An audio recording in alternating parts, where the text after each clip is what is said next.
20세기 소년 소녀 본격 90년대 언저리 추억팔이 팟캐스트 154회인가요? 시작하겠습니다. 자기소개 먼저 하겠습니다. 저는 웃음소리 담당 쇼고요. 네, 린입니다. 네, 사카린입니다. 네, 빈입니다. 빈입니다. 아, 민입니다, 민. 민입니다. 네, 민입니다. 네. 발음이 약간 이게 너무 닉네임 잘못 쳤어. 민입니다. 맞아요. 네, 민입니다. 저 아는 분은 민입니다. 민입니다 해서 이 닉네임은 민인데 안 미니하게 생겼다고 이런 미니. 미니언즈의 빅 그런 개그를 하시기도 하더라고요. 이게 미니하진 않습니다. 미니하지 않아요. 휴즈합니다. 네. 휴즈. 알겠습니다. 지난주에 이어서 추억의 안방극장과 소년소녀 편을 이어갈 텐데요. 팟빵 리뷰 먼저 읽겠습니다. 하이젠버그님께서 프로듀스 101 시즌3 방송하기 전에 시즌1 회고 방송 어떨까요? 시즌1에 출연했던 분들의 그 당시와 현재에 대해 이야기해도 재밌을 듯 싶어서요. 물론 방송 컨셉과는 괴리가 있지만 20소서가 재밌게 보았던 프로듀스 101 시즌1으로 하면 눈 가리고 아웅 정도는 이라고. 네. 뭐 여기저기 잘 나오시더라고요. 제가 뭐라고 말하겠어요. 여기서. 네. 알겠습니다. 나인센센님께서 김전일과 소년소녀 편에 후원을 해주셨습니다. 감사합니다. 감사합니다. 네. 야, 정말 오랜만이네요. 네, 김전일. 수수께끼는 모두 풀렸다. 그 김전일 편이 저는 제가 업로드를 하는 입장이니까 다 이제 수치가 나오거든요. 다운로드가 되고. 근데 의외로 많은 분들이 안 들어주셔가지고 오히려 신발 편이 엄청 들어주셨더라고요. 그 신기해. 참 마음을 할 수가 없어. 그래서 저는 생각했어요. 김전일을 안 본 사람이 있어도 신발을 안 신는 사람은 없지 않습니까? 그렇지. 네. 그래서 뭐 딴 얘기지만은 이제 궁금해가지고 과연 우리 방송 중에 가장 다운로드 수가 높은 거는 무슨 주제일까? 뭐였어요? 했더니 뭘 것 같아요? 무슨 편일 것 같아요? 먹는 거 아니에요? 리듬 게임? 아니야. 모르겠어요. 아놀드 편이었어요. 네. 역시. 아놀드. 역시 아놀드. 그 형님 정말. 아놀드를 안 본 사람은 없다는 거죠. 야. 훌륭하네. 훌륭해요. 진짜 네. 시대의 아이콘이야. 네, 신발을 신듯이 아놀드를 추억하는 네, 여러분들 훌륭하다. 감사드립니다. 네. 신사동 이그리님께서 소년탐정 김전일 중국에 살 때 교회 유아실 책상에 고이 누워져 있었습니다. 전 사실 추리소설 같은 걸 좋아하지 않았지만 김전일의 한 9권까지는 재밌게 봤었습니다. 가장 기억에 많이 남고 또 가장 짜증냈던 에피소드는 비보도 살인사건입니다. 희호도 살인사건이라고 단행본으로 되어 있죠. 억울하게 죽은 남자의 아들이 섬주인의 딸로 이장해 아버지 옛 동료들을 죽이는 설정도 설정이었지만 무엇보다 인간이 이렇게까지 추악해질 수 있다는 사실을 어린 나이에 처음 알게 된 것 같습니다. 보물찾기에만 혈안이 되어 있는 보물헌터, 그런 사람들과 섞이기 싫어하는 의사, 나무 상자 안에 보물이 있다며 상자를 흔들고 다니는 여인까지 희한한 사람들이 다 있었고 심지어 섬 주인집 집사도 막판에 보물을 뺏으려 잠입했던 흉악범이었습니다. 근데 지금 생각해봐도 도저히 이해할 수 없는 캐릭터가 하나 있습니다. 크리스 아인슈타인이라는 13살짜리 천재 혼혈 소년이 나오는데 추리 과정에서 나오는 행동이나 성격만 보면 사실상 이 녀석이 가장 범인 같은데 막상 결말에선 존재감이 증발해버린 인물입니다. 추억의 김전일 편 듣고 갑자기 생각나서 몇 자 남겨봤습니다. 라고. 저도 그 13살 꼬마, 천재 꼬마 생각이 나네요. 되게 계속 나올 것처럼. 뭔가 좀 중요한 역할을 하는 네. 것처럼 표현됐었죠. 딱히 의미 없는. 네. 연관성 없는 캐릭터였던. 간만 보고 그냥. 그렇죠. 어린 놈의 새끼가 이러면서. 어린 놈의 새끼. 네. 진짜. 그 자리는 이제 후미가 대신하게 되는 거죠. 그렇습니다. 여자애로. 네, 여튼 팟빵 리뷰는 여기까지 하겠습니다. 네. 지난주에 이어서 드라마 얘기를 하고 있습니다. 그 역대 드라마 시청률 베스트 10을 뽑아놓고 1위부터 4위까지 우리가 얘기했죠. 그쵸. 네. 참고로 1위 지난주에 얘기했던 1위 첫사랑, 2위 사랑이 뭐길래, 3위 모래시계, 그리고 4위가 허준. 네. 그리고 근데 오늘 5위로 얘기할 이 드라마가 제 빼버리세요. 그 전에 모래시계가 올해 3월인가 뉴스 보니까 영화화가 된다는 뉴스가 있더라고요. 베트남에서 무슨 투자를 받았네 약간 이러면서 200억짜리 영화로 재탄생된다고. 자세한 소식은 나 알바 사실. 재밌겠네요. 네. 근데 내가 봤을 때 이거 1, 2년 안에 개봉 못해. 그렇죠. 밀려. 그렇죠. 그리고 밀리는 영화의 이유 있고. 그렇죠. 여튼 오늘 얘기는 어디서 할까요? KBS의 젊은이의 양지고요. 야. 1995년 작품인데 이게 굉장히 자극적이고 막장이고 제가 좋아합니다. 누구 나왔던 거죠? 배용준, 배용준, 하이라, 이지은 씨도 나와요. 이지은이 누구예요? 김기덕 영화에 나왔던 이지은 씨가 나옵니다. 금옹아에 아. 나왔던 이지은 씨. 네, 파란 대문에도 나왔고 네. 되게 예쁜 언니로 소매치기로 마치 짠 듯이 하나 둘 셋 소매치기. 그리고 회장님의 사생아 뭐 이런 거라 좀 삐뚤어진 성격 이런 거로 아. 나오거든요. 근데 대략적으로 얘기하자면 그 탄광촌이 나와요 배경으로. 배경이. 근데 탄광 석탄 사업이 쇠락하고 있는 때예요. 이때도 이미. 근데 쇠락하고 있는 탄광촌에서 공부를 잘해서 서울대를 갑니다. 배신의 아이콘 이종원이. 왜 항상 그런 역할로 많이 나오잖아. 열정과 배신, 야망. 이게 청춘의 덫에서도 그렇게 나오잖아. 네. 근데 여기서 원래 사귀던 여자친구인 하이라가 애를 낳아요. 그리고 이 남자애는 거기 가서 야망이 있는 사람이잖아요. 야망이 있어가지고 부잣집 딸을 만나게 되고 하이라는 그거에 빡쳐서 몰래 도망가서 혼자 애를 키우는 거지. 그리고 그 여동생이 전도연이 있어요. 근데 전도연 거기서 뭐라 그래야 되지? 하루하루 격리 같은 일을 하면서 문학의 꿈을 키우는 여동생. 그렇지. 그리고 막내가 홍경인으로 나옵니다. 홍경인이 저는 그때 정말 대배우가 될 거라고 생각했거든요. 이거 이후에 되게 막 그런 기대를 많이 받았었죠. 왜냐, 약간 우리들의 이그러진 영웅이라든지 전태일이라든지 약간 모자란 역할로 나오거든요. 근데 누나한테 막 반말하고 막 근데 어눌한데 막 너무 짠하게 잘해요 그거. 쫑아야. 길버트 그레이프의 디카프리오 같은 느낌이네요. 그러면서 이제 누구한테 사과해야 되나요, 제가? 그러면서 여기 또 배용준이 나옵니다. 배용준은 그 서울대 가서 만난 친구고 막 이렇게 나오는데 이종원의 동생이 사고뭉치로 나와요. 이렇게 좀 껄렁한 캐릭터로 나오는데 이 친구가 이렇게 껄렁하게 살다가 죽음을 맞이하게 돼요. 그리고 그게 이 드라마에서 가장 슬픈 오열 장면이에요. 김수미 선생이 나오는 알죠 언니? 맞아요. 그러니까 죽게 되는데 엄마가 얼결에 병원에 따라갔는데 아들이 시체로 누워있는 거예요. 근데 엄마가 이북 사투리를 쓰는 김수미 씨로 나오거든요. 이름이 인호인데 인호 이 새끼를 다 장난치는 거지 일어나라고. 맞아. 이거 엄마 놀래켜 해주려고 이 새끼를 장난치는 거지 이럴 리가 없다. 근데 진짜 충격적인 거는 이게 이제 형제거든요. 인범 인호거든요. 근데 인범이가 그 아까 말했듯이 이종원이잖아요. 그 하이라 버리고가. 근데 이 인호 지금 인호 이 새끼를 일어나라. 이게 인호가 이제 박상민이에요. 박상민. 장군의 아들의 박상민. 그 장군의 아들이 동생이라. 근데 그게 막 제가 이거 잘 따라하지 못해서 이렇게 우습게 느껴지지만 이거 실제로 보면은 오열하거든요. 슬픈 신이라는 거예요. 야, 이 새끼를 이게 장난치는 거지 이게 죽었을 리가 없다 막 이러면서 하는데 드라마 내내 뭐 카이라가 울고 불고 하는 거는 유도 아니에요. 그러니까 억척스럽게 거기서 뭐라 그래야지 엄마가 다방 같은 걸 하세요.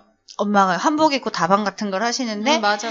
배용준이 친구를 만나러 왔는데 가정 형편을 속였던 거지. 친구가 우리 집 왜냐면 너무 재벌집 아들인데 우리 집 다방에 이럴 수가 없었는데 그러니까 이게 이런 거예요. 그러니까는 그 보면은 이제 주요 인물이 이제 저기 인범이 이종원이랑 그다음에 하이라잖아요. 하이라를 버리고 나한테 손뻗지 좀 말아줄래? 하이라를 버리고 그 배용준의 쌍둥이 여동생인 그 박상아. 그분이랑 결혼하신 박상아. 그분의 아들과 결혼하신 박상아. 그러니까는 그 집안한테 우리 집이 뭐 엄마가 다방한다 이 얘기를 할 수가 없는 거지. 그러니까 다 속인 거지. 근데 배용준이 그걸 알지만 넘어가죠. 이 친구가 컴플렉스가 있어서 이렇게 거짓말 했나 보다 하는 되게 유한 성격으로 나와요. 근데 그렇게 엉망진창 와장창 하면서 결국에 박상아랑 이종원은 맺어지고 그렇지. 하이라도 더 좋은 남자를 만나서 이렇게 되는 걸로 나오거든요. 근데 그 드라마가 처음에 저는 딱 시작될 때 그 풀바디의 점심 식사 그림이 딱 나오고 시작을 해요. 맞아. 근데 그 그림이 이렇게 떠오르면서 음악이 나오는데 여자가 누드로 나오거든요. 근데 어렸을 때는 왜 저 드라마가 저 그림을 가지고 시작을 할까? 되게 좀 이상하고 야하기도 하고 자극적으로 느껴졌어요. 저한테는 되게. 그리고 당시에도 되게 충격적인 소재잖아요. 애 낳고 막 미혼모로 살아가고 맞아. 눈물로 지새우고 막 그런 느낌이 들었습니다. 그런 약간 강렬한 게 드라마로서는 거의 시청률이 최고라는 거네요, 그러면은. 그러니까 되게 극단적인 상황이잖아요. 되게 가난한 집 아들이 갖고 배신을 하고 네네. 막. 근데 이종원 씨가 이걸로 이미지가 너무 크게 박힌 거예요. 그래서 그 다음부터도 이렇게 배신하는 역할로 계속 나오잖아요. 청춘의 덫에서도 그렇고, 뭐 나중에 2000년대 드라마에서도 저 아저씨가 잘해주면 의심을 해야 된다. 왜 그런 거 있잖아요. 김전일이 나오면 살인을 예상하듯. 그렇죠. 이종원이 나오면 저 남자는 바람 피거나 배신할 사람인데 이렇게 이미지가 굳어버렸죠. 그리고 제가 알기로는 이게 우리가 저번 주에 다뤘던 그 첫사랑 작가가 아마 똑같을 거예요. 조소의 작가. 비슷하다. 느낌이 비슷하네요. 저는 되게 그 생각이 났고, 그리고 아까 잠깐 말했지만 그 부잣집 그 쌍둥이 남매가 있잖아요. 네. 근데 그 남매 아버지가 박근영 선생이에요. 이 사람이 사생아를 낳은 게 이지은.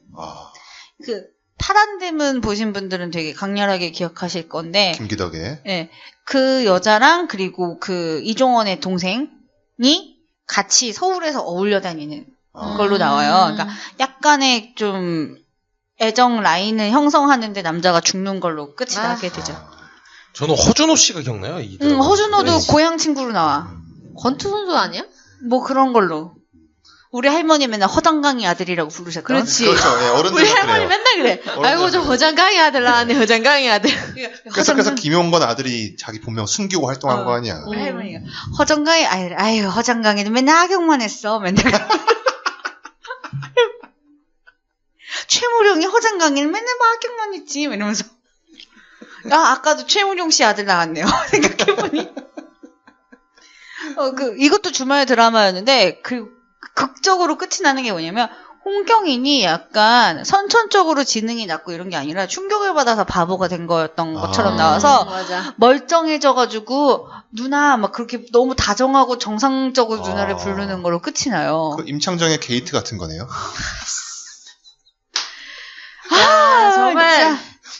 정말 감동의 쇼 뿌리기네요. 날바 비유. 날바 비유 시리즈. 그죠. 날바의 비유다 진짜. 네, 어쨌든 저는 이 젊은이의 양지를 보면서 그때 이 젊은이의 양지가 첫사랑보다 먼저였을 거예요. 제 기억에. 그렇습니다. 그래서 그렇죠. 여기서 공원연도니까. 일약 배용준이 스타가 되면서 그때는 그 일간지 그러니까는 우리 뭐 무슨 일보 이런데 연예면에 그 뭐 배우 순위, 뭐 코미디언 순위, 인기 맞아. 순위가 나왔어요. 드라마 순위. 김국진 1위 할 때. 배용준이 막 무섭게 치고 올라가서 1위를 안 내주는 거야. 왜냐면 그 다음 연도에 첫사랑이 했거든. 그것도 되게 젠틀하다가 폭력적이다가 다양한 모습을 보여줘가면서. 근데 이름도 잊지도 않아. 하석주. 하성난 이렇게 쓰는 거예요. 한 가지 이미지에 머물리지 않았다는 거네요. 그리고 거기에서 또 그런 역할로 나와요. 영화의 꿈이 있어가지고 그거를 이제 자기 아버지의 회사를 잊지 않고 결과적으로는 단편 영화 자연화제 뭐를 상을 타갖고 돌아와요. 막판에는. 그러니까 엄마가 영화 배우고 아빠는 되게 그런 경영하시는 분인데 엄마의 끼를 물려받은 거예요. 무슨 드라마 얘기하는 거예요? 이 젊은이 양지에서. 네네. 그래서 아버지는 우리 아들은 딸도 모르고 아들은 내 회사를 물려받아야 된다. 네, 엄마는 꿈을 지지하고 싶지만 남편이랑 트러블을 만들고 싶지도 않고 그리고 경영학과에서 만난 이 친구가 우리 집에 사위로 들어와서 그렇지. 회사는 네가 물려먹고 나는 영화를 만들고 싶다. 이런 꿈을 꾸는 그런 걸로 나오죠. 그래서 저는 진짜 여기 이 드라마에서 이 드라마 배경이 사북이거든요. 맞아. 그 탄광. 그래서 전도연이 써가지고 집필한 책도 광부의 딸이야, 제목이. 나중에 소설가가 돼요. 문학소녀 서울에서 학교 다니다가 집이 가난해서 그 동네 어둠에서 격리하고 막 이렇게 나오는데 둘이 아마 자매지 그 하이라, 전도연, 홍경인으로 이렇게 3남매. 근데 이 드라마가 그렇게 좀 어쨌든 간에 그 젊은이들이 쪽 양지로 나아가는 거잖아요. 그늘에서 서울에 나가고 막 이렇게 되고 그게 비극적으로 누가 죽기도 하고 이런. 그리고 하여튼 그 아까도 말했듯이 그 이북 사투리 쓰시거든요. 그 어머니 김수미 선생님이. 그래서 자기 아들 이름은 한 번도 인범이라고 발음하지 않아요. 인범아. 맞아. 인범아 이렇게 발음해요. 네. 인범아. 막 할머니 그 얘기. 내 새끼가 서울대 간 게 세상 최고의 자랑이라고 막 이러면서. 그리고 그렇게 서울 오는 걸 막고 후반부에는 이제 어머니가 오는 게 싫은 거야 서울에. 한복 입고 그렇게 오세요. 진짜 딱 봐도 다방 사장님이야. 딱 봐도 다방 사장님이야.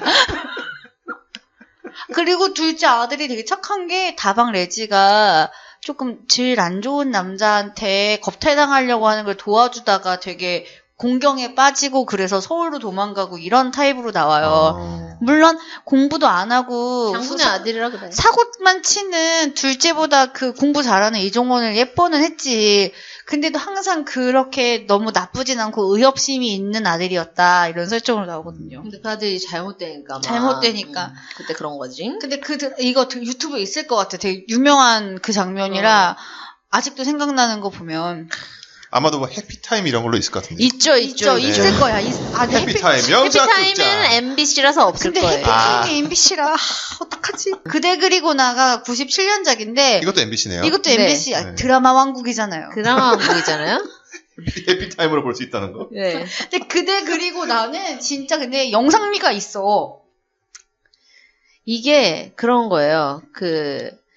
최불암 쌤이 이제 아버지고 그 집에 이제 아들들 3명이 다 너무 잘나서 첫째 아들이 박상원, 둘째 아들이 차인표, 셋째 아들이 송승헌이야.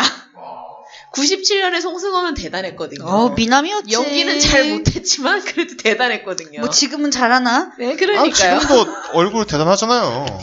야, 근데 이게 진짜 그 노래가 생각나요. 저는 그대 그리고 나면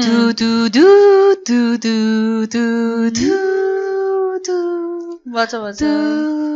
음악인 거죠, 노래가 아니고. 음악인 거죠.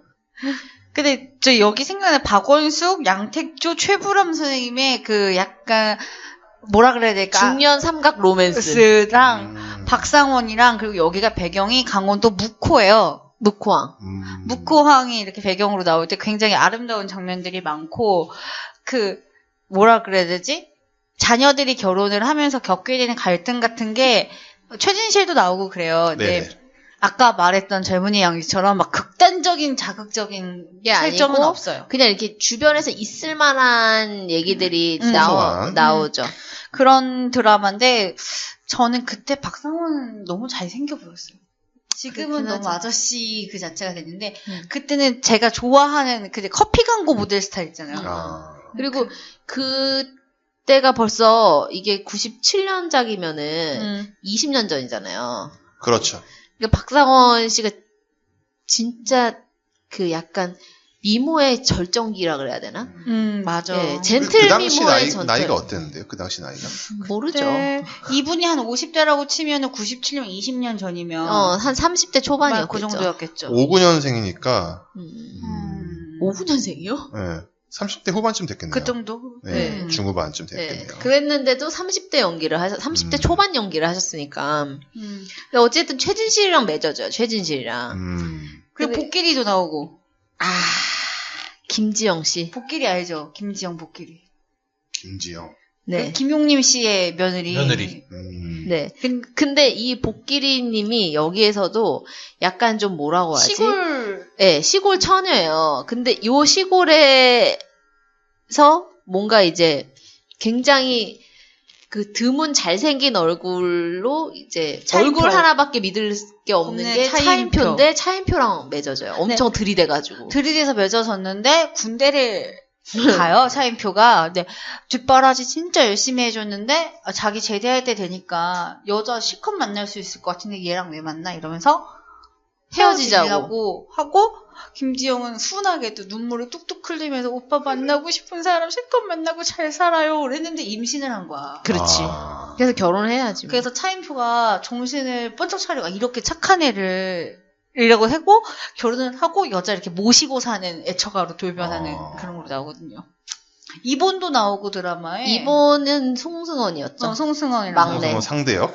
네, 그리고 양택조 선생이 여기서 완전 감초로 센세이션이었던 게 입모양을 특이하게 하시려고 마우스피스 같은 걸 턱 쪽에 껴갖고 턱을 한껏 내밀고 아유 사모님 막 이러면서 아우 형님 막 이런 식으로 말하는 맞아. 그 아이고 그래서 어쩌고 저쩌고 막 이렇게 말씀하시는 턱이 나오는 스타일로 연기를 하세요. 근데 그거 되게 많이 따라했어요. 당시에 쇼프로에서. 민씨는 왜 눈만 꿈뻑거리고 전혀 기억 안 나요. 괜찮아요. 괜찮아요. 안 본 것도 있을 수 있죠. 우리만 신났네. 아무튼. 아니 근데 그런 뭐라고 하지? 이게 참 재밌었던 게 왜 우리가 전원일기를 오래 보신 분들은 그 최불암 선생님이랑 김혜자님이 둘이 실제 부부라고 생각하시잖아요. 그렇지. 근데 여기선 사돈으로 나오거든. 그러니까는 그 누구지? 아니. 최진실의 엄마로 나오고. 근데 이제 최진실이 또 약간 그런 다 배운, 약간 시대가 똑똑한. 똘똘한 90년대 여성. 나오고. 그래서 중견기업체 공채사원이라는 되게 디테일한 설정명이 있어요. 그리고 최불암 선생님이 별명이 캡틴 박. 묵황이니까. 네. 배를 타셨던 분이라 캡틴 박. 그리고 양택조가 약간 거치셔. 터프한 매력. 내가 말이야. 막 이렇게. 그리고 박원숙은 대학 교수. 그래서 근데 누가 알루미늄 캔이랑 스틸 캔을 한 봉다리에 버렸어. 그런 스타일이에요. 딱 봐도 찌그러지는 건 알루미늄이잖아. 그리고 완전 이쪽 편이에요. 그러니까는 최진실의 쪽 지인이에요, 원래는. 그래서 이제 뭔가 이제 그런 거 있잖아. 그 결혼을 하려면은 상대편 남자가 어떤 환경에서 자라야 되는지 봐야 되니까. 그러니까 이제 김혜자가 또 혼자 오기 또 그러니까. 친구를 데려간 거구나. 그렇지. 그게 그랬는데 최불암을 어머, 너무 터프하시다. 막 이러면서 그렇게 된 거죠. 그러면서 박원 선생님 처음에는 되게 우아한 척 하면서 취미는 에어로빅. 그리고 양택조 아저씨는 항상 이렇게 쫓아다니고. 헌신적이지만 늘 터프하신 최불암 선생님만 바라보고, 그런. 그리고 그거를 양택조 선생님이 아마 거기 세입장가 그래서 재활용을 똑바로 못한다고 이렇게 잔소리를 하시고, 막 그러면서 최불암 선생님 들어오면은, 봄날인가 봐요. 꽃이 핀 것 좀 보셔요. 약간 이런 식의 드라마였죠. 재밌었어요. 근데 이제 제가 7위에 랭크된 아들과 딸이 이거는 진짜 시대의 드라마예요. 요즘엔 정말 상상도 할 수 없는. 근데 이게 이제 이거 할 때 이제 말 조심해야 되겠다는 생각을 제가 준비하면서 좀 했거든요. 왜요? 이게 이제 귀남이라 후남이라는 애가 있어요. 그러니까는 최수종이 귀남이고요. 후남이가 김이에요. 그리고 막내딸은 종말이에요. 완벽하네요, 그냥. 네. 남아 선호사상을 정면으로 문제 제기한 최초의 드라마로. 네. 그리고 엄마가 억척스러운 엄마가. 네. 그리고 아버지가 백일섭 씨예요. 맞아. 그리고 술이 취하시면은 그 노래를 불러요. 홍도야. 그 짤로만 봤어요. 알아. 하면서 아글씨 오빠가 있다 하면서 집에 들어와서는 그렇게 우리 귀남이 공부하고 있냐 막 하면은 이제 최수종이 막 이렇게 공부하고 있어.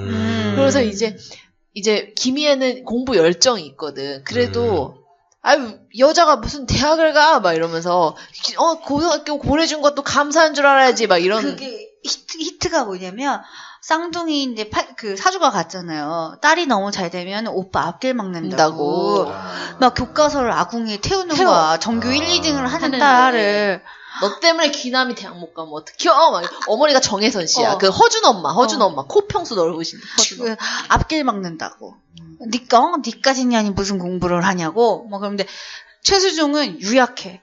정말 우유부단해. 나 진짜 어린 마음에도 저런 남자 만나면 안 되겠다는 생각이 막. 그러니까 엄마 그런 게 어딨어요.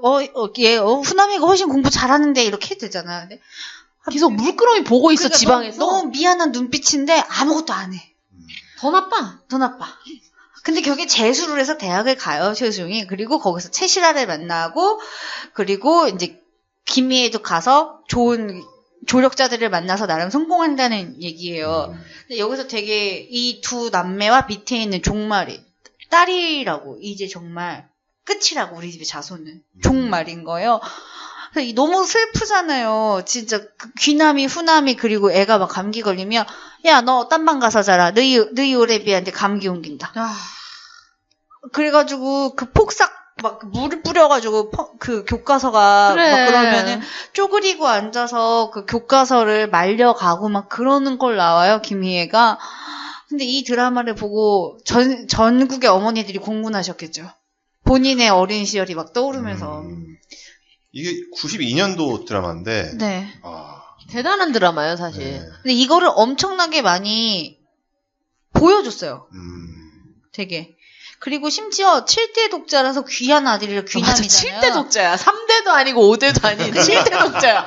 근데 이 귀남이라는 이름의 설정이 어디 나오냐면 언니가 아까 말했던 덩크째 굴러온 당신의 유중산 이름이 방귀남으로 나와요. 귀남이. 이놈의 귀남이란 이름이 너무 싫은 거야.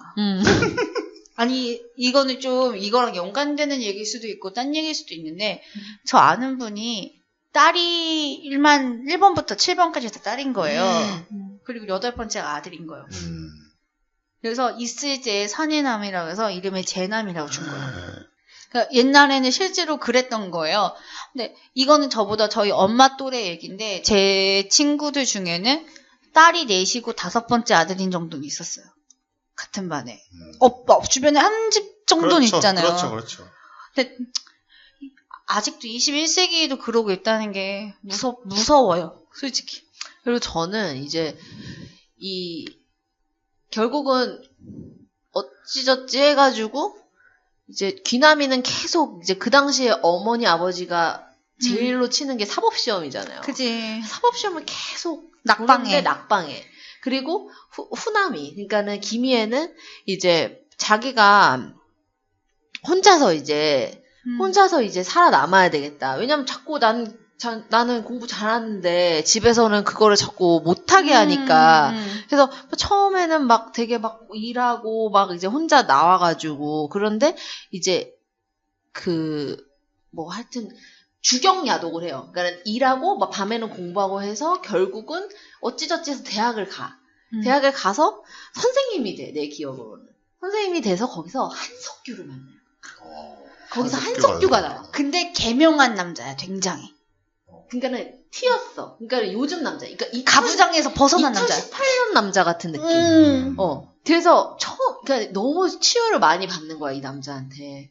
그래서 이거 내가 할게요. 막 이러면 우리 같이 해야지, 결혼했는데 막 이런 느낌? 검사야, 직업이. 심지어. 그래가지고 오빠가 떨어진 그거. 그리고 나는 진짜 지금도 기억이 나는 게 그때 당시에도 우리 집은 은행원이 2명이나 있었단 말이에요. 최수종이 은행원이에요. 그놈의 은행원. 이미 씨가 진짜. 그리고 아니야, 그때 공부 잘해서 상고 가고 막 이래 할 수 있는 거였지. 그렇죠. 실제로는 그랬어요. 그러니까는 이제 하여튼 그래서 하는데 이제 최실아가 아까 나온다고 했잖아요. 그러니까 최수종 사실 최실아를 좋아했어. 근데 집에서 엄청 반대를 해서 나 무슨 기억인지는 모르겠지만 어떤 사연인지 모르겠지만 엄청 반대를 해가지고 결국은 그 종말이 친구랑 결혼을 해. 근데 그 사람이 오연수야. 맞아. 지금 보면은 다 유명한 사람들이에요. 그리고 왜냐면 그때 최실아가 후남이랑 펜팔을 해가지고 서울에 왔을 때 베프가 돼요. 펜팔을 한 친구고 최수종은 그 세련된 서울 여자를 보고 반했었지. 최실아를. 그리고 발레복 같은 걸 입고 훌라후프. 그 훌라후프 엄청 유행했던 거 기억나죠? 92, 3년도에 훌라후프. 그래서 집에 훌라후프가 있었나 보다. 하나씩 있었어. 1가구 1 훌라후프가 그때쯤에 있었어. 우리 엄마가 나한테 훌라후프 하면 살 빠진다고 맨날 훌라후프 돌리라는 거야. 왜냐면 채시라가 이제 핑크색 쫄쫄이 같은 체육복을 입고 엄청 돌려. 이마에다가 밴드를 하고 땀 막는 거. 이렇게 팔을 돌리면서 훌라후프로 해. 하는 그런 그 이렇게 서울 여성의 그 여가 생활 뭐 이런 거로 나오거든. 훌라후프 판매 지대한 영향을 끼쳤다는. 그렇죠. 그러니까 이제 그러면은 이제 얘기가 그렇게 해서 끝나는 게 아니라 그렇게 하고 이제 결혼을 하면은 어른들이 꼭 얘기를 하잖아요. 애는 언제나 이렇게 물어보잖아. 근데 이제 그게 또 다시 시작된 거야. 그러니까는 오연수한테 이제 아들 낳으라고. 근데 이 집에 딸만 둘이밖에 없는 거야. 그래서 이제 그 얘기를 엄청 구박을 하는 거야. 또 정혜선 할머니가 또 우리 기남이가 7대 독자인데 막 이러면서 아들을 낳아야 되는데 어쩌고저쩌고 막 이러니까 그때 이제 김혜가 폭발해가지고 빵 막 이렇게 했던 기억이 납니다. 그래 여기 곽진영이 종말이에요. 근데 해맑아. 세상 맑아. 엄마가 저 망할 딸년 저 너는 오빠 줄 거니까 그거 먹지 마라. 그러면은 그럼 엄마 오빠가 남기면 하나는 먹어도 돼? 맞아. 문제의식이 하나도 없어. 세상에 뱃속 편한 스타일이야. 남기만 먹으면 되지. 뭐 내가 먼저 먹어야 되나? 속 편하네. 그래 오빠는 그거 안 좋아하니까 어차피 남길 거야 엄마. 막 이러잖아. 엄마 나는 언니처럼 공부 안 하고 예쁘게 있다가 시집이나 갈 거니까 예쁜 옷 하나만 사줘. 막 이러고 있잖아. 약간 그렇게 해맑은 종말이로 나와요. 되게 그러면서 백일서브 무능력한데 좋은 사람으로 나오거든요. 아버지로서. 그러면은 김희애 막 고민을 막 얘기하면은 그러면 너희 엄마 그래도 나쁜 사람은 아니여. 내가 능력이 없어서 억세진 거요. 그래도 너는 아버지가 어떻게든 공부시켜줄 게 막 이러면서 그런 스타일 있잖아요. 근데 돈이 없어. 말만 하면 뭐해. 그런 아빠로 나와요. 맨날 얼큰하게 취해가지고 할머니들이 옛날에 얘기하지 맵고 모자라고 왜 하얀 백 양복에다가 그 중절모 파나마 햇 같은 거 쓰고 집에 오시는 그런 아버지로 나왔던 게 생각이 나요. 근데 되게 문제적이고 되게 공감을 많이 하고 김희애가 이걸로 대상을 받아요. MBC 대상을 받습니다. 나름 되게 레전드로 남아있는. 왜냐면 제가 이렇게 기억한다는 게 제가 92년도면 기억을 할 수 없어요. 근데 이 드라마는 짤로 재방송으로 해피타임으로 주구장창 보여줬거든 나한테. 그놈의 해피타임. 그 다음에 이제 일요일 아침에 친구지. 저는 초등학생이었잖아요. 그러니까 초2였단 말이에요. 그러면은 여기 나온 캐릭터 중에 초딩들한테 어떤 캐릭터가 제일 인기가 많았겠어요? 종말이지. 아니지. 한석규? 백일섭 할아버지야. 할아버지. 그 노래를 초딩들이 엄청 하고 다녔어요. 홍도야 오지 마라. 아글씨만 엄청 하고 다녔어요. 아글씨 이러면서. 그리고 아글씨가 그 할아버지의 말에 이게 접두사 같은 거야. 무슨 문장을 말할 때마다 말해. 아글씨 내가. 약간. 그래서 그 할아버지가 가장 인기가 많았던 기억이 납니다. 8번은 2000년에 딱 걸려요. 8번째 드라마. 태조 왕건. 네. 진짜 우리나라의 거의 모든 왕을 하신 최수종 선생이 나오는 20소속 우리 역덕 저의 친구 그 편에도 자세하게 소개가 되니 참고를 해주시고요. 그리고 KBS 1에서 하거든요 이 방송은. 그래서 시청률이 높은 채널이 아니잖아요. 광고도 없고. 그렇죠. 근데도 이렇게 고시청률이었을 뿐더러 KBS가 그 공영방송이기 할 수 있는 대하사극. 대하사극 라인들이 있잖아요. 뭐 용의 눈물이니 막 이렇게. 게다가 웃음기를 쫙 뺐어. 하나도 없어 정말. 웃긴 캐릭터가 1도 없어. 그렇게 많이 싸워? 네. 그리고 태조 왕건이냐 태조 궁예냐. 그렇지. 진짜 희대의 그거잖아요. 내 눈에 마구니가 꼈구나. 내 눈에 마구니가 꼈구나. 이런 거지. 나는 관심법을 쓴다. 오만이 반매오. 그거라. 뭐야? 또 졌어? 경은 수다리가 죽었다고? 수다리가 죽었다. 예. 그게 진짜 그런 거죠. 그러니까는 왜 선덕여왕에서 보면 미실이 50회까지 나오거든요. 그러니까. 그래서 이게 선덕여왕이냐 미실이냐 약간 이런 거랑 똑같이 그 궁예가 이제 죽는단 말이에요. 계곡 같은 데서. 그쵸. 근데 그게 사실은 실제 그게 아니잖아요. 되게 막 쫓기다가 막 이렇게 되게 비참하게 막 죽는데 되게 대우해 가면서 죽이잖아요. 그때도 진짜 최고 시청률 찍고. 근데 그러니까 되게 걱정했다는 거예요. 이 관계자들이. 궁예가 죽고 나서 궁예가 너무 인기를 끄니까. 죽고 나면 이 시청률을 어떻게 할 것인가. 그렇지. 그리고 궁예가 처음에는 안대가 왜 이렇게 나무 줄기를 엮어서 만든 쪼가리로 만든 건데. 점점 신경 쓰고. 그다음에 막 이렇게 옷이 금박이 되면서 안대가 금박 안대가 됐어요. 맞아. 그게 정말 그 약간 물질적인 거에 눈이 멀어서 그렇지. 이렇게 잘못돼가고 있구나를 그렇지. 보여주는 거잖아요. 근데 궁예 선생 보면은 그게 나와요. 머리가 삭발한 형태로 나오잖아요. 김영철 쌤. 그렇죠. 네. 근데 이게 빛을 받아서 반사가 되면 너무 화면이 경박해진다는 거예요. 그렇지. 그래서 여기를 약간 파운데이션을 발라서 빛을 분장을 눌러왔다고. 하셨구나. 그런 에피소드까지. 연예가 중계 이런 데서 뭐 이런 거 나와. 그래서 누가 장수의 누나를 먹는 장면이 있는데 어떻게 촬영하신 거야? 계란에 소스를 뿌렸습니다.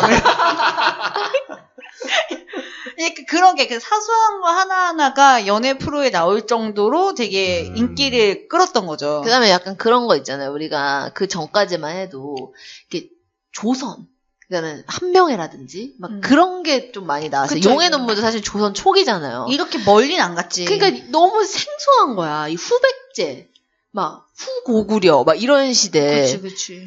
그러면서 이제 고려가 건국이 된다?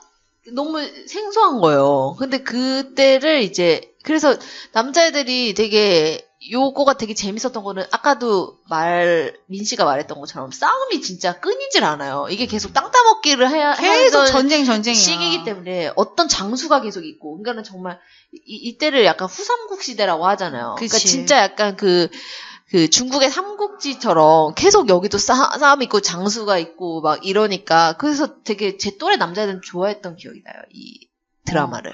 언니 말대로 대한민국 사극 최초래요. 후삼국을 다룬 게. 그리고 200회를 했답니다.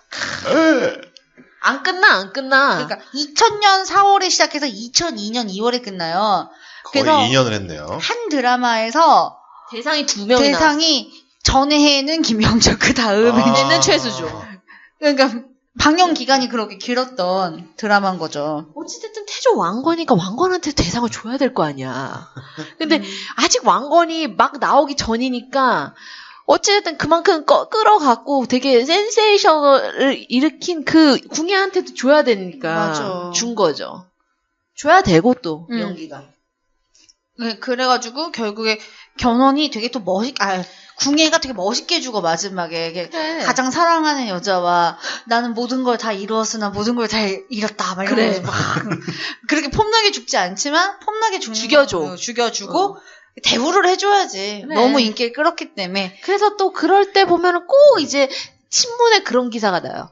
이 역사 미화 이대로 좋은가 막 이런 거. 사극이 막 그러고 이때가 뭐냐면 제작비의 한계 뭐 이런 것 때문에 사람들 옷이 너무 허술해. 이렇게 고증이 제대로 안 된 건 둘째치고. 싸움 자꾸 밤에 하고. 한복이면 한복 같은 게 뭔가 이렇게 그 갑옷 같은 게 나사로 조여진 것 같고 막 이런 거 있잖아요. 저거 플라스틱 사출 같은데 막 이런 느낌 나는.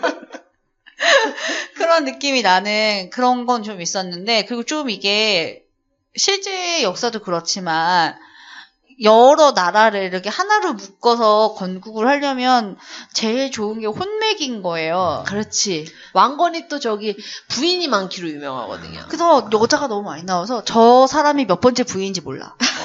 보는 시청자 입장에서는 그래서 항상 거기는 자막에 이름과 설명이 써있어. 왕건의 몇 네 번째 견훤, 누구, 어디의 장수, 막 이런 식으로. 그리고 그때 약간 잠깐 한 다음에 그 설명 나오잖아요. 그 나레이션으로. 나레이션. 견훤은 이때 뭐 어쩌고. 그 전쟁을 하러 출격을 하는 걸 우르르 보여줘. 그 다음에. 와! 이러면서. 그 다음에 전쟁을 하는 걸 보여주지 않고, 그렇게 시작된 전쟁은 사상자 몇 명을 남기게 됩니다. 몇 번 이렇게 챙챙챙 하고 있다가 갑자기 사운드 이렇게 페이드아웃 되면서 이제.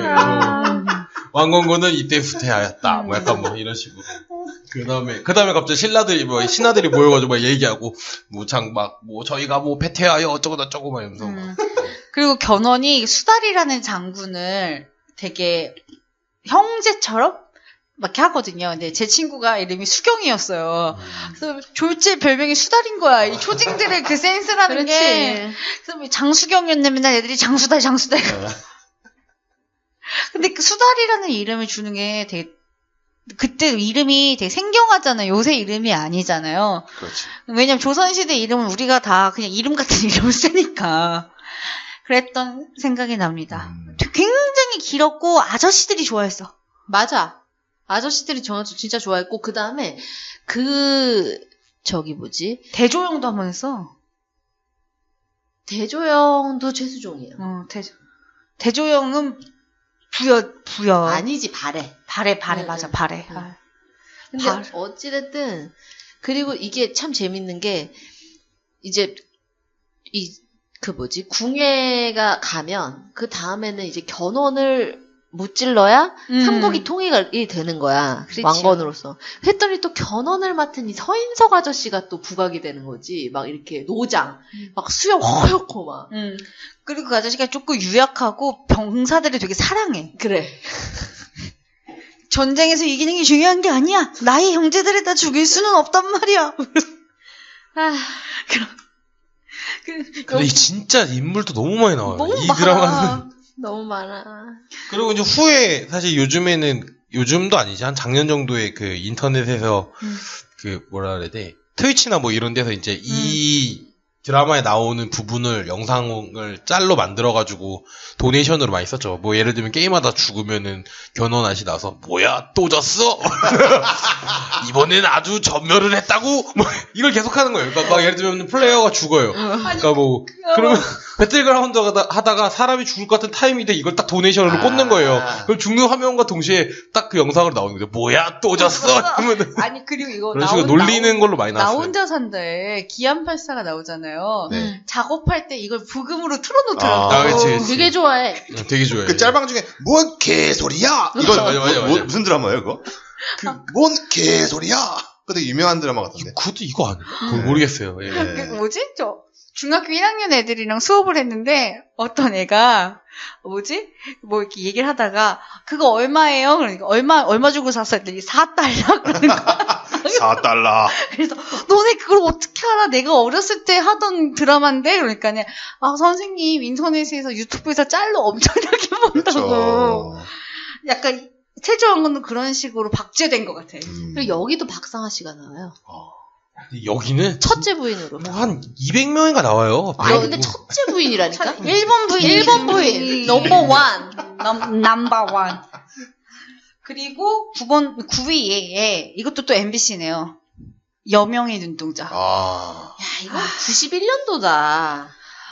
91년도인데 그 철조망 장면은 기억이 납니다. 그리고 철조망 장면을 너무 많이 패러디했고 너무 많이 다시 보여줬고 그리고 근데 솔직히 이 여명의 눈동자로 최시라 씨가 떴잖아요.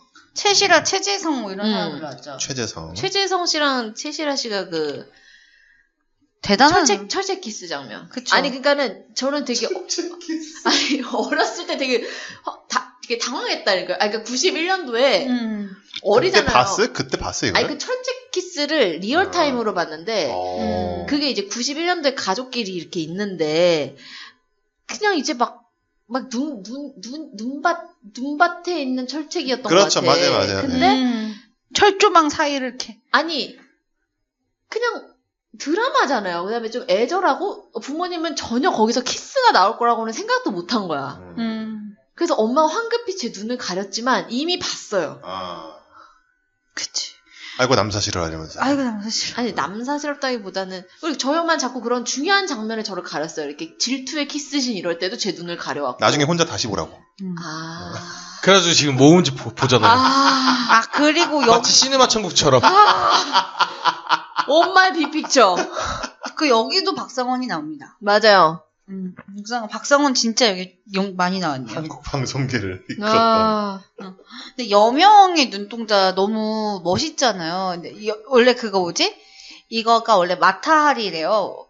원 제목을 보자면 마타하리. 그러니까 새벽의 눈인데 여명의 눈동자로 되게 멋있게 번역을 한 거예요. 이게 여명이란 단어 원래 잘 안 쓰잖아요. 그렇죠. 그래서 그게 되게 잘된 번역의 케이스로 삼더라고요, 사람들이.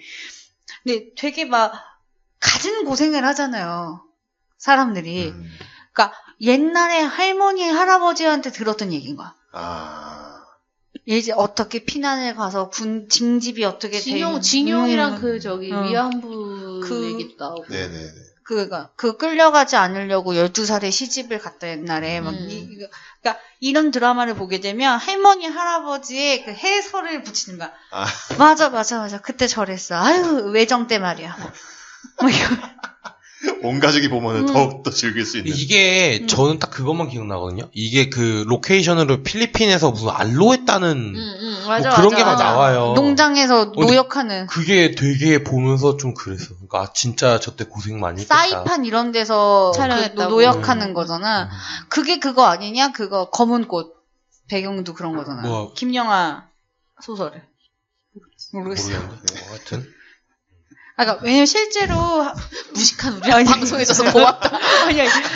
아니 그러니까 우리가 일제시대 때 고생한 것도 있는데 이런 어르신들이 소위 말하는 남국에서 노역을 굉장히 많이 시켰대요. 그래서 노예처럼 일하고 선인장 따고 뭐 손에 다 가시 박히고 이런 얘기를 들었었거든요. 사탕수수 밭에서 일하고 그 얘기만 듣던 거를 TV로 보고 되게 충격적인 느낌이었거든요. 뱀 뜯어먹고 이런 것도 나왔어. 정신대의 얘기 나오고. 예. 그리고 채시라가 되게 강인하게 나오잖아. 되게 막 이렇게. 그죠. 의지에. 얼굴이 강단이 있지, 그러니까 약간 백혈병 캐릭터 얼굴이 아니잖아.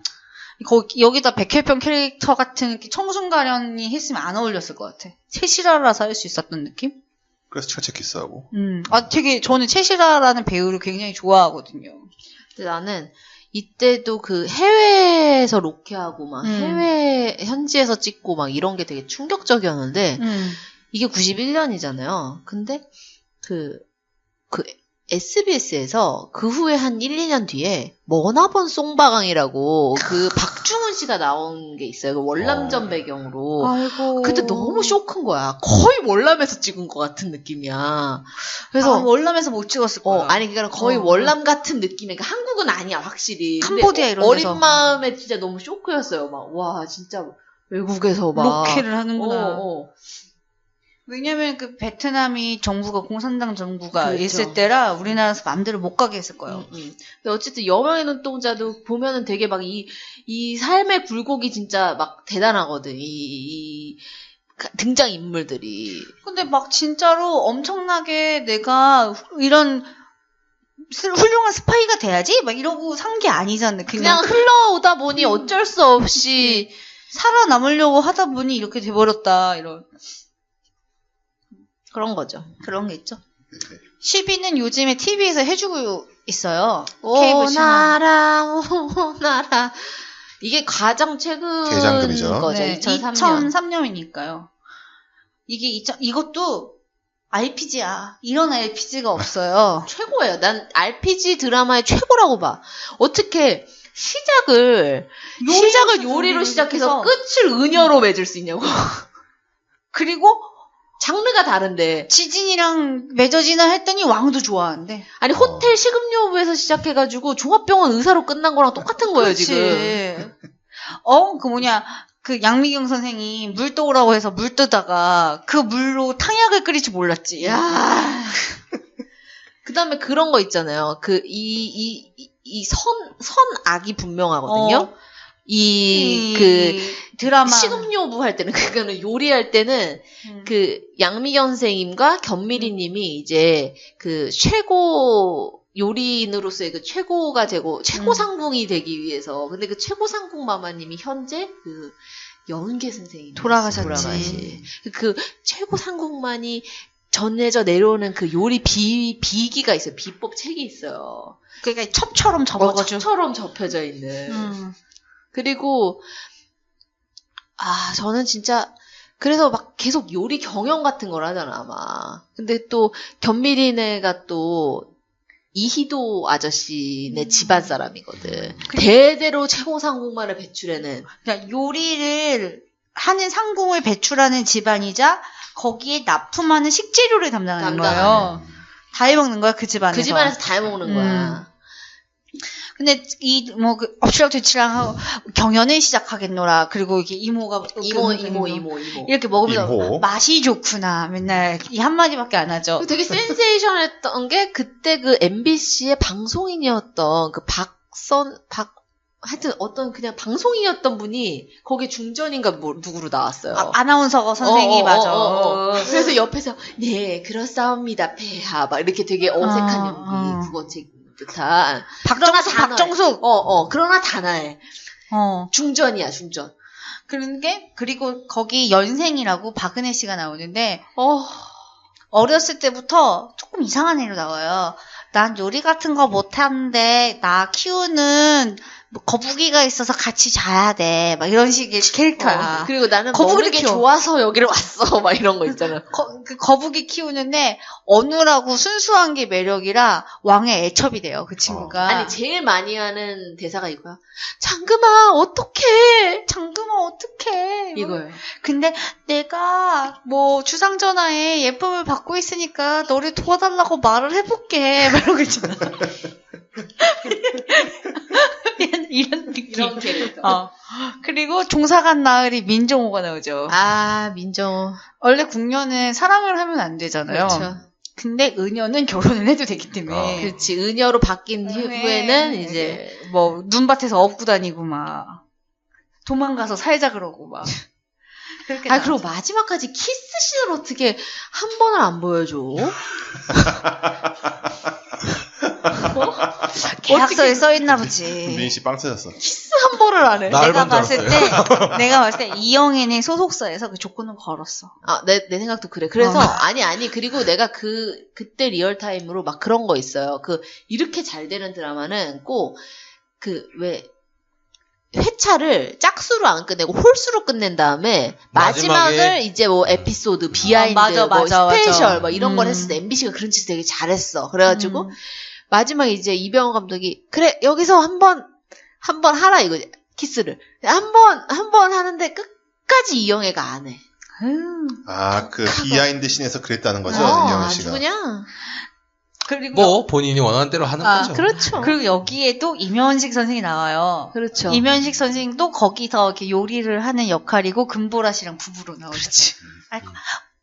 장금아, 내가 산에서 구해온 귀한 드룹이 있다. 이걸 쓰면 경연에서 이길 수 있을 것이야. 이러면서 막 도와주네. 근데 진짜 지금 생각해 보면 이제 제일 큰 장금이 삶에서 제일 큰 두 사건이 어머니의 죽음과 스승님의 죽음이잖아요. 어머니의 죽음으로써 궁에 들어가야 되겠다는 생각을 한 거고, 그다음에 스승님의 죽음으로써 이제 귀향을 가게 되면서 의수를 제주도에서 거상 김만덕님인가 하여튼 그분을 은여를 만났나 하여튼 누구를 만났나 해가지고 김여진 선생을 만나가지고 거기에서 의수를 배워가지고 무투로 올라온 거 아니에요. 그리고 막 봉침 맞고 미각을 찾는 경험도 하고. 그렇지. 근데 그런 게 나와요. 이게 고래고기로 경연을 하는 게 나와요. 원래 쉽게 잡히는 고기가 아니잖아요. 포항. 그런데 이거를 먹어본 사람이 없으니 어떻게 요리를 해야 될지 모르는 상황인데 혀가 마비가 되어 있는 상태예요. 근데 이 친구가 창의력이 좋은 거, 맛을 그릴 수 있는 거 대충. 이게 소고기랑 맛이 비슷하다 그랬으니까 뭐랑 섞어서 이렇게 하면 될 거야 하고 하면 맛이 나는 거야. 근데 미각을 찾는데 봉침도 맞고 그 다음에 이면식 선생이 쓸개를 줘요. 쓸개가 너무 쓰니까 아싸라는 맛이 나면 입맛이 돌아올 것이다. 그래서 돼지 쓸개를 따가지고 먹이고 막 이런 장면들이 나오거든요. 그 다음에 막 그런, 아까 RPG라고 했잖아요. 그러니까는 계속 시련이 닥쳐, 허준처럼. 견미린에서 계속 얘가 싹이 보이거든. 그 다음에 양미경이가 정권을 잡으면은 그 밑에 애한테 바로 정권을 줄 것이다. 그렇기 때문에 계속 우리가 견미린에는 또 홍리나시거든, 바로 밑에가. 그러니까는. 금영이, 그래. 금영이한테를 쭉 이어줘야 돼. 우리 집안이 다 해먹어야 되는데, 라고 하면서, 되게 누명을 씌우고. 근데 금영이가 그렇게 또 못된 애는 아니라서 나는 나의 행복을 위해서 살 것이냐, 집안의 그걸 지킬 것이냐, 나는 얘를 나름 친구라고 생각하는 마음도 있는데 내가 좋아하는 남자랑 또 잘 되는 거 보면 배알이 뒤집혀서 못되게 굴고 싶다가 민종사관을 또 좋아해. 막 이렇게 복잡한 마음이 막 생기다가 왕도 장금이가 좋대. 장금이가 좋아. 마지막에 은여 때는 막 엄마가 그래. 막 왕의 엄마가 저 은여가 그렇게 좋으면은 뭐 후궁으로 앉히지 그러느냐 막 이래. 근데 얘는 또 장금이는 민종사관도 좋을 뿐더러 내 친구가 첩인데 내가 거기서 그 짓을 하고 있어야 돼? 이런 생각이 들지. 그래서 도망가자 멀리 막. 근데 이 드라마가 중동에서 엄청 인기가 있었대요. 허준보다 더. 근데 이게 누가 한류 드라마를 쓴 걸 봤는데 이게 드라마로서 너무 좋은 대리만족을 줬다는 거예요.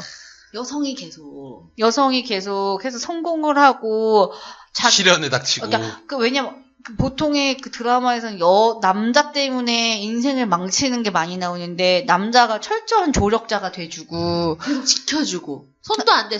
그래서 내가 키스도 안 하고. 내가 공부를 해서 중동에서 얼마나 좋아 이게. 껴안지도 않아. 터치도 없어. 그 내가 공부를 막 이렇게 잘 해가지고 하면은 저렇게 성공한 삶을 살 수 있구나 하는 게 그런 게 좋은 감정을 준다는 거예요. 그래서 귀향 갔는데도 거기서 또 공부를 해가지고. 게다가 음식도 맛있어 보이고. 그래서 중동 언니들 그렇게 한국에 여행 오잖아. 내장금 그 요리 먹고 싶다고. 비빔밥 이러면서 CJ 애들이 비비고. 근데 그거 보면은 진짜 이런 식의 드라마를 계속 만들었어야 되는데 수출을 한다고 생각을 하고 드라마를 막 만들다 보니까 너무 치정으로 가는 건 중동에서 인기가 없는 거예요. 그렇죠. 최소한 대장금은 만들 때는 수출을 생각하지 않았겠죠. 네, 근데 요즘 중동 언니들의 페보릿은 터키가 됐대요. 바뀌어버렸구나. 그러니까 그 캐릭터 있잖아요. 진취적인 여성 캐릭터가 터키에서 만들어지는 드라마에서 많이 나온대요. 그런 얘기 들으면서 우리 진짜 되게 어떻게 보면 좋은 드라마였죠. 대장금 15년이 지났네요 벌써. 네. 홍시 맛이 나서 홍시 맛이 난다고. 왜 홍시 맛이 난다? 왜 홍시냐 이랬더니 홍시 맛이 나서 홍시라 한 것이었는데 왜 홍시냐 하시면 막 이런 얘기가 벌써 엄청 컸잖아요. 조정은. 아니 그 친구가 조정은 친구가 거기 나와요. 우리 생극시 때 설거지를 하는 그게 나와요. 설거지를 하는데 그릇이 없어가지고 설거지를 음식을 못한다고 했더니 어찌 그런 것이냐, 어찌 설거지를 하는데 왜 이렇게 한참 걸린 것이냐 했더니 비가 너무 많이 와서 우물물이 뒤집혀서 흙탕물이 온대 끓여서 가라앉혀서 설거지를 해야 배탈이 나지 않는다 배웠습니다. 엄마가 알려준 우리 엄마가 알려줬는데 이 단순한 이치를 몰라서 사람들이 장마철이면 설사를 앓는다 하였습니다. 했더니 이 어린 아이가 이걸 아는데 너희들은 무엇을 했단 말이냐? 어서 아이를 두어 설거지를 하거라. 여홍기 선생님. 맞아. 이거는 기억나는 것 같아. 그래서 흙탕물 했더니 그럼 애들이 핑계를 댄다? 아니 물이 심하게 뒤집히지 않은 것 같아서 깔아앉혀서 윗물만 썼는데요. 막 그러면서 막. 그리고 이제 은여가 되면 또 은여 친구들이 나오는데 거기서 이제 한지민 씨가 나옵니다. 그렇죠. 네. 그리고 그 김여진도 뭐 결혼도 안 하고 되게 생캐 언니로 나왔어요. 되게 막 혼내. 푸타라타식이야. 한 번도 칭찬하지 않아. 그 남자들한테도 막 얘가 어디 약초를 햇볕에 말린단 말이야. 그날에 말이지 약성이 상하지 않는 것을 내가 몇 번 말했어. 이러고 있잖아. 뒤에 이 새끼야만 뺀 거야. 방송에서 해야 되니까. 진짜 너희들한테 약초를 사서 쓰는 게 참 싫다. 이러고 있잖아. 이 새끼야를 뺀 거야. 문화방송이니까. 좀 뒤집어 엎을 것처럼 나오는데 되게 진취적인 여자들이 많이 나와요. 그리고 약간 여자들 간의 의리, 우정, 그리고 장금이네 엄마가 억울하게 궁에서 죽었는데 그것 때문에 경민이네 때문이야. 그 동무의 딸이기 때문에 우정이 있었던 내 친구의 딸이기 때문에 너의 후견인이 되겠다 이렇게 딱 하는 그런 정서들이 많죠. 남자들은 큰 역할이 없고 조력자. 다 조력자. 그게 되게 재밌었던 것 같아요. 그리고 이모의 그 맛이 좋구나. 맛이 좋구나. 이것은 무엇으로 만들었느냐. 그리고 한 젓가락밖에 안 먹어. 더럽게 많이 해줘도 다 한 젓가락씩밖에 안 먹어. 아니 김이상궁보다 적게 먹어.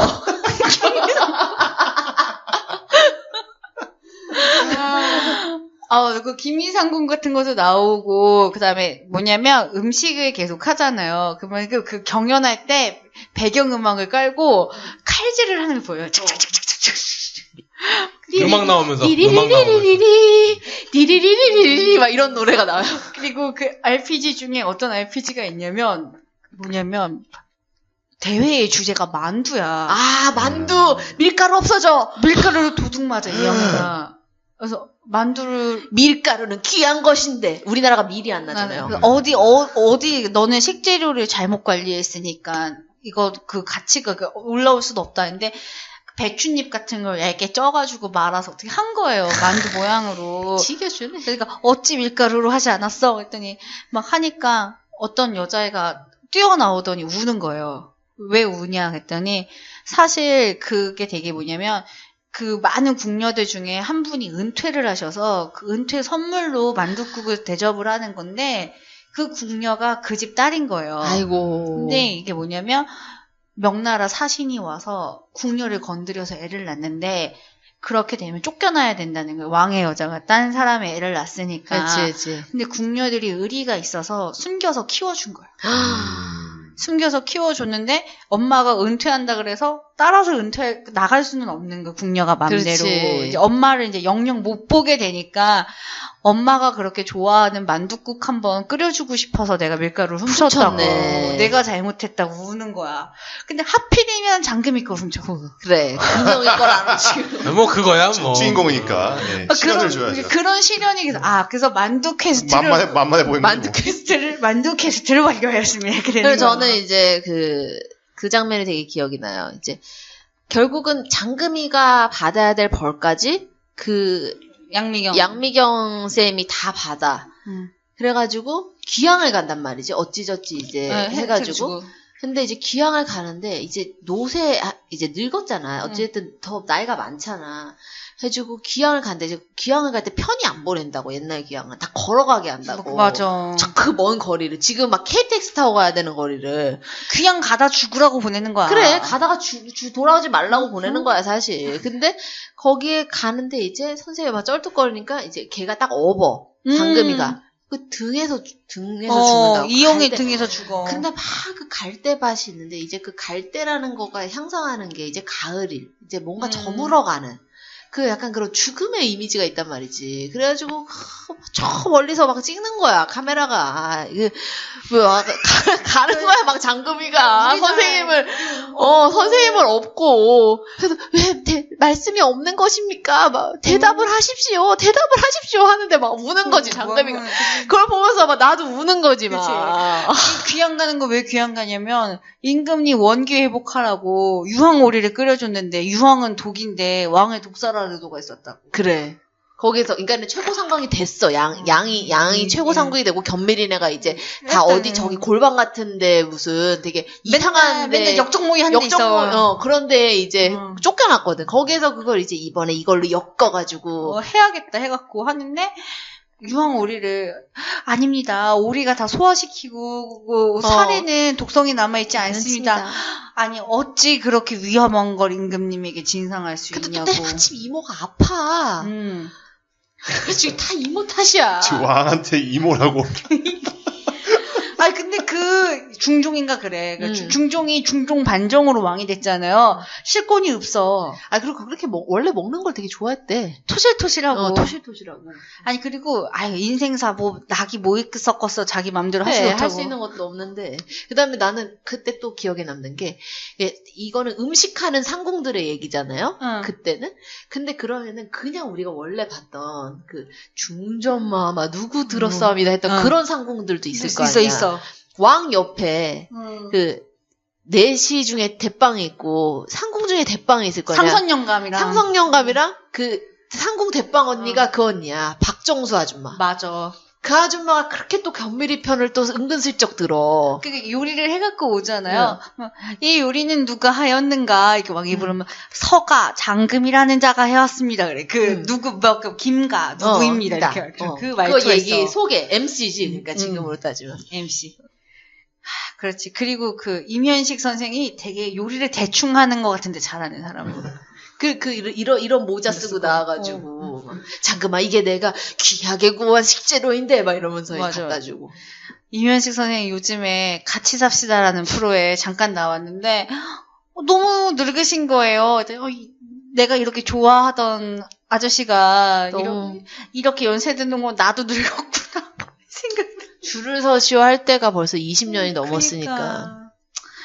아무튼 여기까지 할게요. 하죠. 네. 이 두 남자가 오늘 넋이 나갔네요. 너무 재밌네요, 저는. 아놀드 편은 제가 그냥 안 오잖아요. 말을 안 할 거니까. 하지만 실바스테 스텔론 뭐 이런 거에도 안 온다고. 하지만 그게 최고 다운로드 찍었다는 거. 여성분들 틀어주십시오. 여튼 2회에 걸쳐서 즐거운 추억의 고시청률 드라마. 저는 거의 네. 이렇게 할머니들이 옛날 얘기해 주는 것 같은 그런 느낌으로 들었어요. 옛날에 말이다. 예.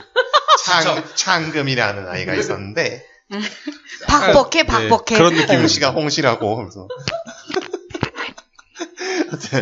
다 드라마 추억의 드라마에 관련된 여러분의 추억이 있으시면 어떻게 해야 된다? 팟빵 리뷰 하트 읽어주시고 하트 눌러주시고 구독 버튼 눌러주시고 다운로드 버튼 다 눌러주시면 감사하겠습니다. 네. 다음에는 뭐가 될지 모르겠지만 또 다른 추억과 함께 찾아뵙도록 하겠습니다. 끝.